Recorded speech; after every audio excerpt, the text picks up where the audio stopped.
Good evening and welcome. I'm so happy to be with you today. It was a bit of a challenge because of the connection, but here I am with you and I'm so excited with what we are going to talk about today.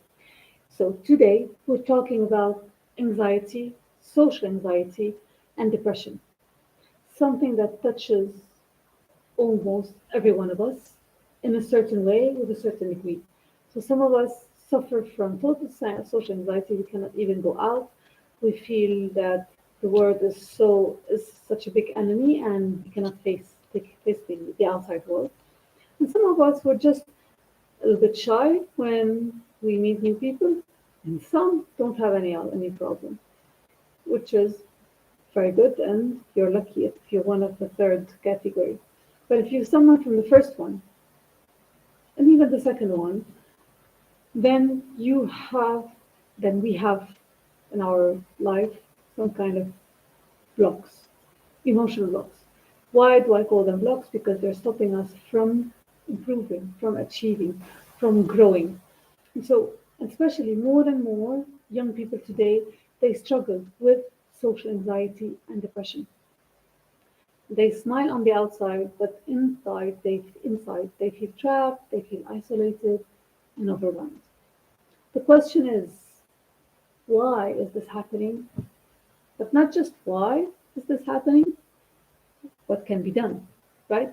Because we're very good at sometimes identifying the problem, but we suffer from creativeness and ideas and knowledge on how to overcome those challenges. And today, that's why we're here. I'll start first by giving reasons why, especially young people, are experiencing more and more this social anxiety. So, reason number one, there's the pressure of being perfect, especially pushed by their surrounding, by the parents, like having the best look, looking perfect, achieving the perfect goal, performing the best, getting the best things.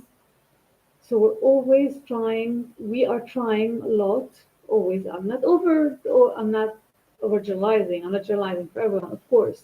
There are exceptions. There are people that feel, express, live differently. But I mean, recently, this is the overwhelming uh, truth or reality that we're living. More and more people are anxious, young people are anxious because there's this constant competition with the others.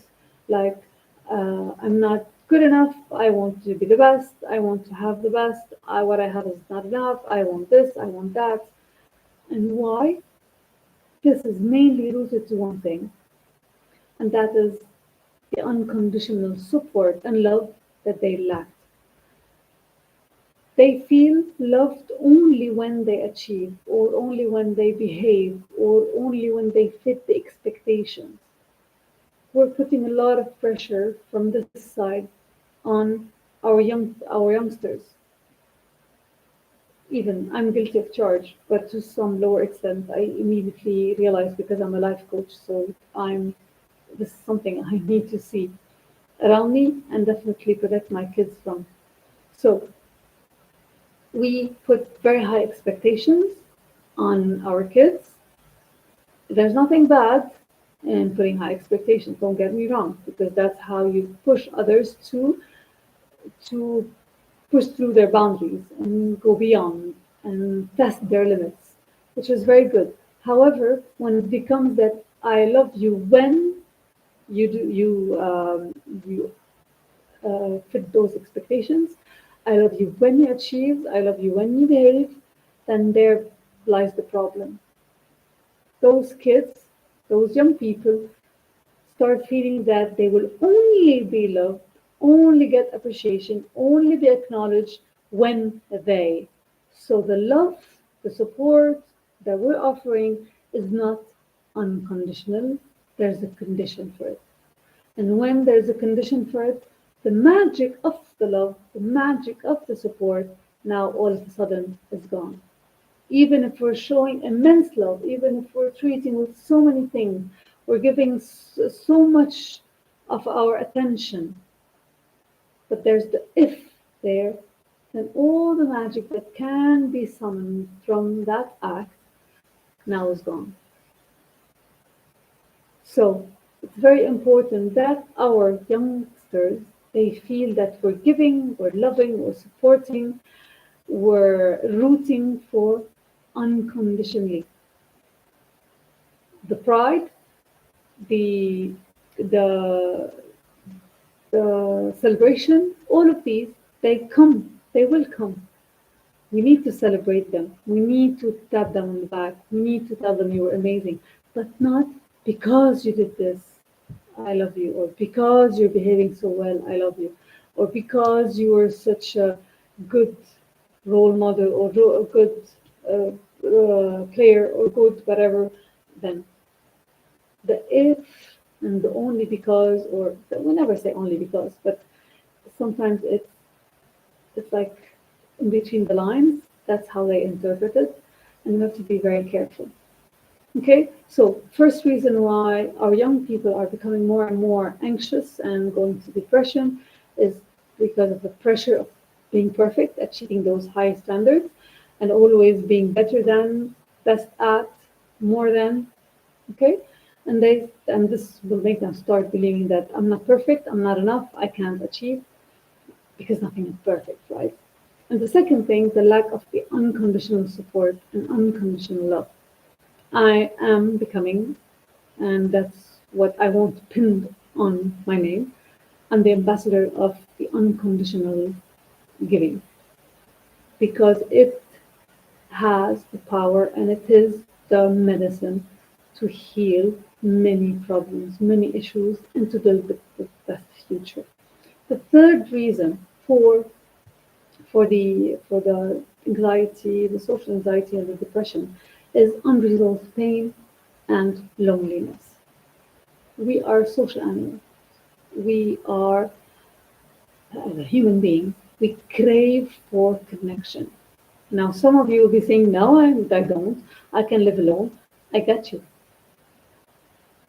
But you are like this because of the experiences you had in your life that made you feel that the other is an enemy, or the other is unnecessary, or the other is source of hate, of pain. That's why we become lonely, we become introvert, for example, or we become antisocial. But the nature of things, like think of the baby who's born, who's just born. Okay, the baby who's just born is in its pure image of humanity. Okay, and that baby does not know how to hate, does not know how to hurt. It only knows how to love, how to show, how to appreciate the things. So if you give them a little bit of love, you see their smile. If their tummy is full, they're happy. If they're clean, they're happy. So basic things of life. Why do we grow into people? Sorry, I just got a power cut, but I'm still connected with you. The lights will come back. It feels so romantic. Anyway, so these are the three reasons, the three main reasons why the young people of today are feeling more and more anxious. They're going through depressions. They're feeling socially inadequate because of the pressure. Number one, of being perfect, of achieving the highest score, achieving the best performance, being the best, having the better grades, being the best at sports. So they could end up by feeling not enough, inadequate, and not perfect. Then the second thing is the lack of the unconditional love and unconditional support. They feel loved only when they achieve, when they behave, when they fit the expectations. And so without that safe base of unconditional love and giving, anxiety and sadness will grow.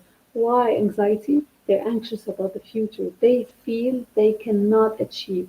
They feel unworthy. They feel un. Hey, Pat, sorry for this interruption. And they feel that they are undeserving and unworthy. Okay? And the third reason is the unresolved pain and loneliness.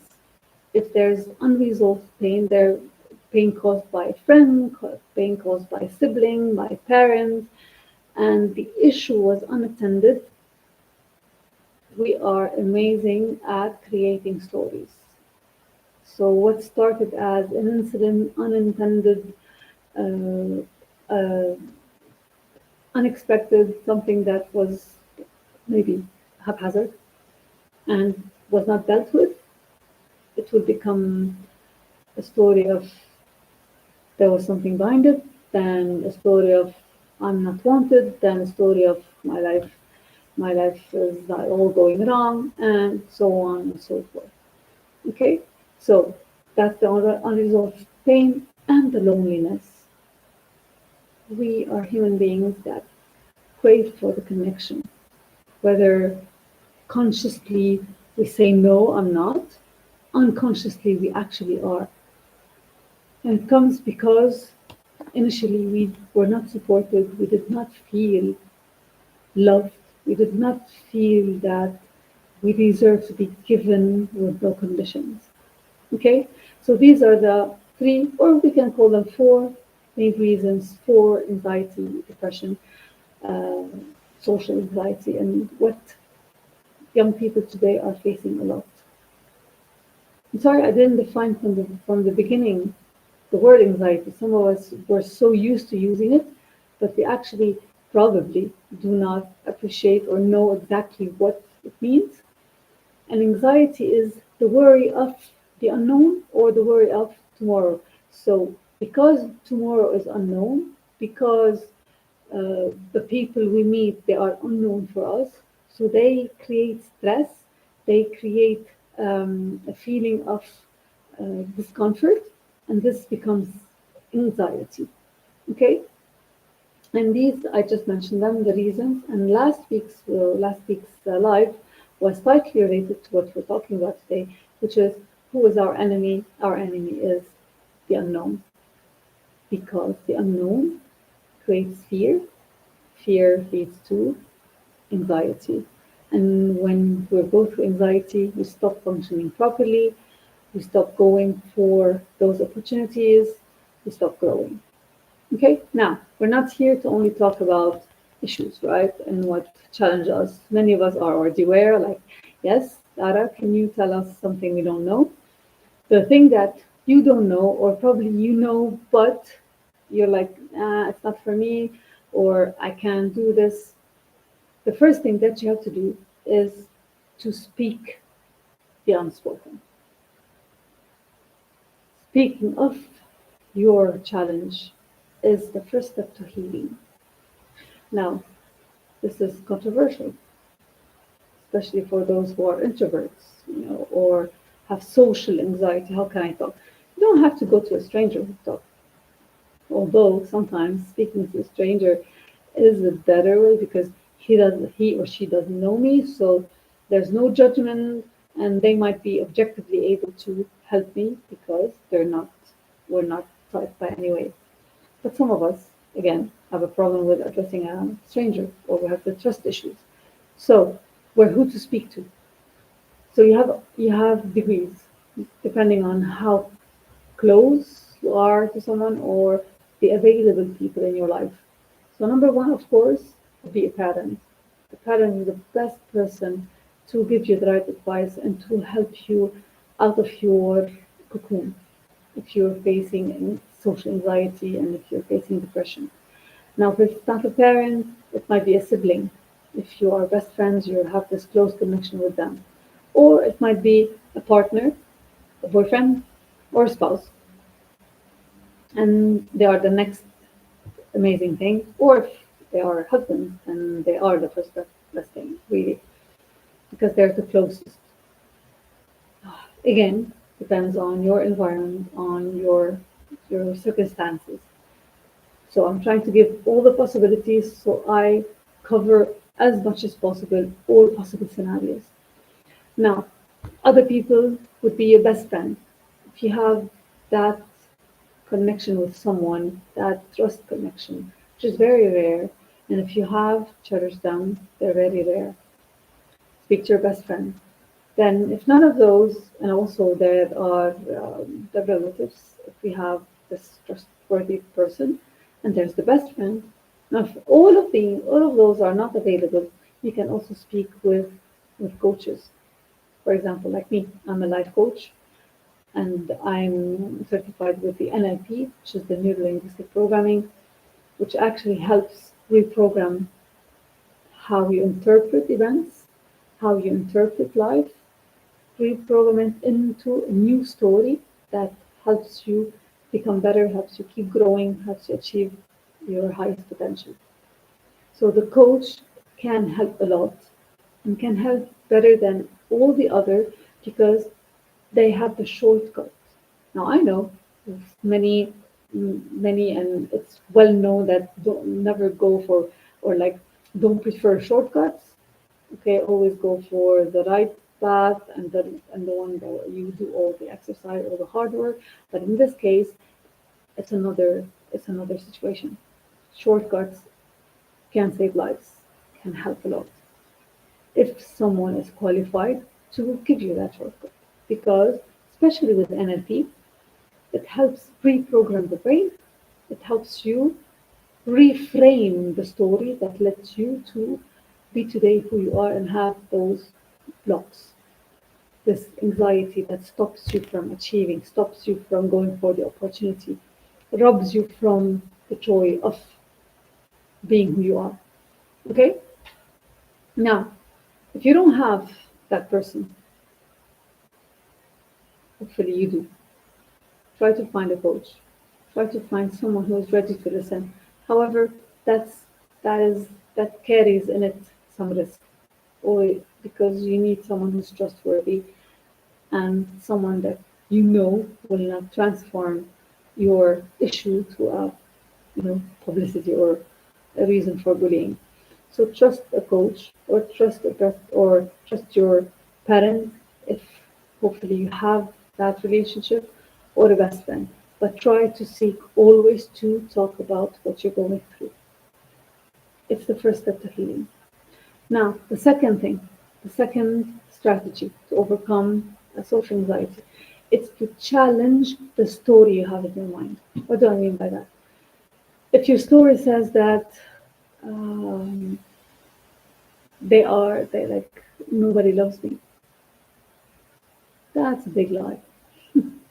That's a big lie because I'm sure if you dig deep, think of all the people you know, all the people in your life, you will find someone who loves you. You will find someone to start with who cares about you, who wants your good. Okay? So there's always someone. If it's not your mom, if it's not your dad, if it's not your sibling, if it's not a relative, then it's a best friend, then it's a boyfriend, then it's a spouse, then it's a partner. There will be someone who loves you, and there'll be more than one. Because when we have this overgeneralization that no one loves me, if you dig deep and look back, you'll find out that it's linked to probably a person who rejected you. And now it feels that no one loves you because that person matters a lot. So dig deep. Okay? Recognize the harmful self talk. I'm not good enough. I'll always fail. I never achieve the best. That's used to be one of my sentences. And I'm not worthy. So all of these challenge them. So I cannot achieve. Okay. Haven't I achieved anything? If you want to like go back to the simplest thing, you started walking. If you're not someone who cannot walk, that's another issue. But talk to me. We can find a lot of successes in your life. So I'm someone who started walking. I'm someone who started writing. I'm someone who, so they don't apply on everyone, but these are examples. And you can think of your own personal situation, circumstances, and build upon, just giving ways of thinking, examples. Okay, so challenge the negative story because your negative story, more probably than not, existed or was written because of past experiences that led you to form that negative story. That's why I tell you an NLP coach can help a lot because the coach can take you back to the initial problem and rephrase it, take it as a lesson rather than a trauma. Okay?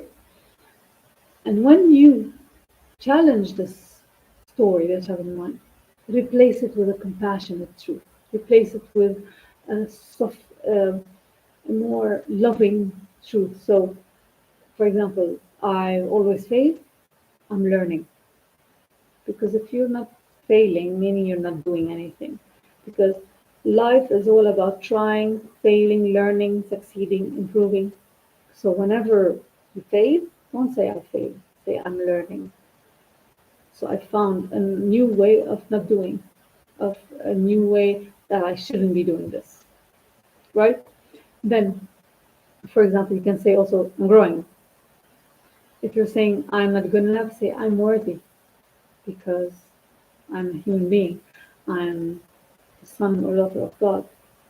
If you are a person of faith, there are so many things that are amazing about you. If you think, you start, which is the third point, exercising gratitude.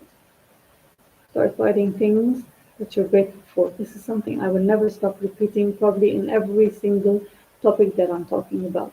Because speaking is one, and gratitude is another.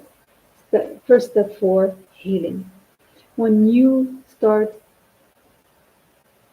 numbering, I mean, like listing the things in your life to be grateful for, I mean, look around, okay? I don't like comparison, but sometimes comparison helps. If I'm, for example, I'll give you a personal experience. When I went through the accident and I was on a wheelchair, I couldn't walk, but I saw that other patients in the same hospitals lost sight and lost the complete use of, for example, they couldn't talk anymore, couldn't hear. So there are problems that show you that, wow, I should be so thankful for what I have.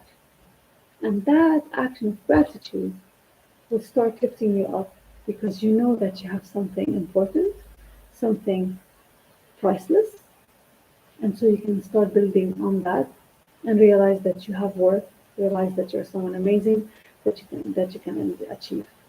Other healthy habits, exercise, because exercise increases dopamine, increases the feel good hormone.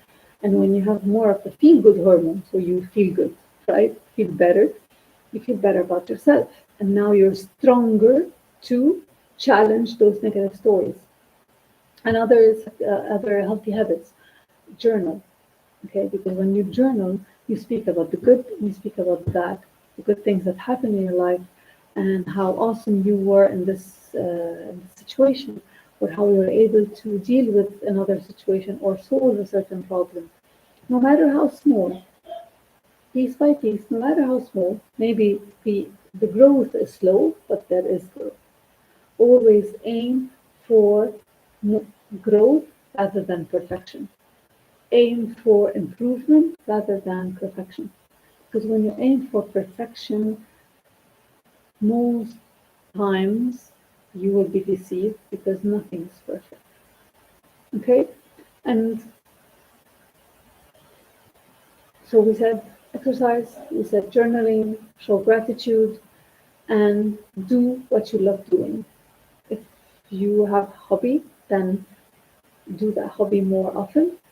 If you're someone who just like walking, like being in nature, like painting, like creative writing, creative expression in any way, drawing, if you're someone who loves team play, who loves exercising, cycling, whatever it is, find something that you love and do it more because it again makes you feel good. And the better you feel, the more able you are to challenge those negative stories, to speak out of, about your inner challenge and find solution together and beat that and don't let it beat you. Okay? So this was a very sensitive topic, I know, and touches so many. I had a huge and amazing experience just before now, before recording this on another platform, and the interaction it was out of this world, and I I was able to touch many people, and that's my purpose. That's my calling. I'm not a Ghaniyat myself. I'm initially a teacher, a teacher, but I'm developing to become. I'm already, but to increase my reach as a life coach, as a brain coach, helping people overcome their challenges in mental, emotional, or academic, like learning challenges. I have the certificates for that. Structure of Intellect Certified Trainer, NLP, new generation of NLP coach, and I can help you break through your limitations. Hopefully, this was a sign for you. There was an aha moment. There was a time where you felt, yes, that's what I needed to hear. I promise to always come for you, to always be there for you. Get in touch on any of my social media. My name, Clara Ghanim Khaisar. You can find me. Get in touch, and I would love to serve you. For now, I thank you for always connecting with me, and I look forward to see you next time.